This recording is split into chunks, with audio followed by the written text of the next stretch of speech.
Girls. My name is Miss Pam, and I'm so happy to be here with you today. I have one of my very favorite books to share with you. This book is entitled Lost, and it was written and illustrated by a man named David McPhail. I love his pictures, and I think you're going to love them too. This book was published by a company called Little, Brown and Company, and you're going to want to watch the pictures really closely because they really help us tell the story. And before I begin, I just want to tell you that I'd like you to listen for the theme of friendship in this book. We know that God wants us to love everyone, and the way we show our love for people is through our friendship. And I think you'll see that theme in this book as you listen carefully. My book is called Lost. As my story starts, boys and girls, I want you to notice that we're in a big, deep forest. And that's important to the story. You can see that this truck, a delivery truck, has broken down. It's called Kiko's Fine Snacks. And I can see that the man who was the driver is repairing a wheel. He probably had a flat tire and had to stop to fix it in the deep, dark forest. But I also notice over here, peering out from behind a tree, is a bear. And I brought a bear today, too, to help us focus on our story. This is my bear. Whoops. All right, boys and girls, let's go on with our story. As we watch this man fix the tire, we notice that our bear is climbing into the back of the truck. I don't know if he smelled the yummy snacks or why he got in there, but the driver certainly doesn't know that he's going to have a passenger. As we start our story, we notice that we're no longer in the deep, dark forest. I see a store, I see a city street, and our story begins. I am walking down the street when I hear someone crying. It's a bear. He looks lost and afraid. The tall buildings scare him, and he's never seen so many people. Don't worry, I tell him. The buildings won't hurt you, and most of the people are friendly.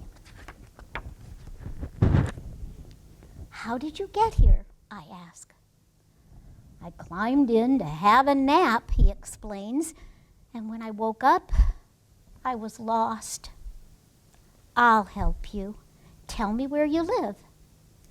There are trees where I live, he tells me.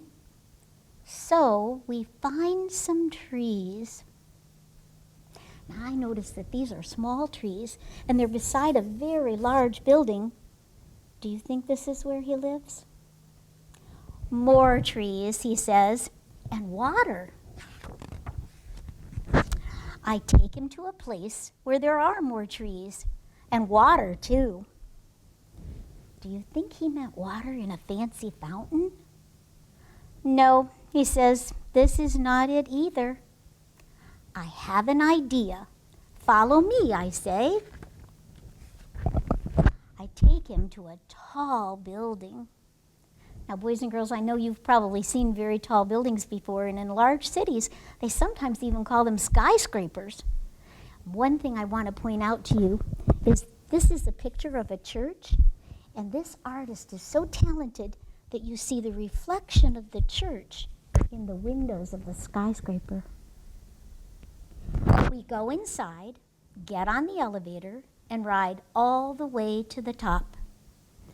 Check out this man. He drops his newspaper because his door's open and he wants to enter the elevator. Look what he sees in the corner.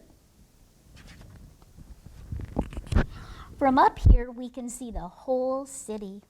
Look, I say, now we can find your home. There it is, he says, pointing. He's looking through a telescope that's going to make things look much larger, even though they're far away. And look how the illustrator makes our picture a circle so that it looks like we're looking through the telescope too. Down we go, across 3 streets, and into the park. The park is not the bear's home after all, but he likes it there. Look at him trying to make friends with the policeman's horse. go for a boat ride. We have lunch. Now I want you to notice that the hot dog stand man has had to put out a sign that says sold out, and it looks like the little boy has spent all his money to buy 10 hot dogs for a very hungry bear. And we go to the playground. We are having a good time. But it is getting late, and the bear is still lost.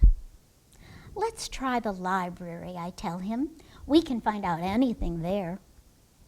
Notice that at large libraries, sometimes they have statues of lions by the entrance. Inside the library, we look through lots of books. The bear sees a picture that looks like his home. We find the place on a map and hurry outside. A bus is leaving. We get on the bus and ride for a long time. I notice the little boy is taking a nap. It's such a long ride.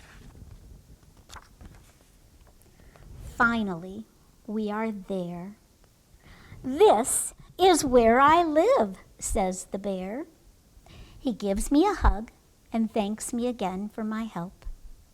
Then he waves goodbye and disappears into the forest. The trees are so tall, and there aren't any people.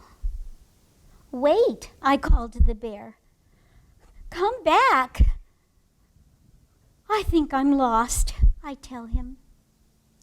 "Don't worry," he says. "I will help you." Can you see our friend the bear carrying the little boy, and they're headed to the city that's off here in the distance? Did you notice that this is a circle story? We're kind of back where we started, and someone's in trouble and needs help.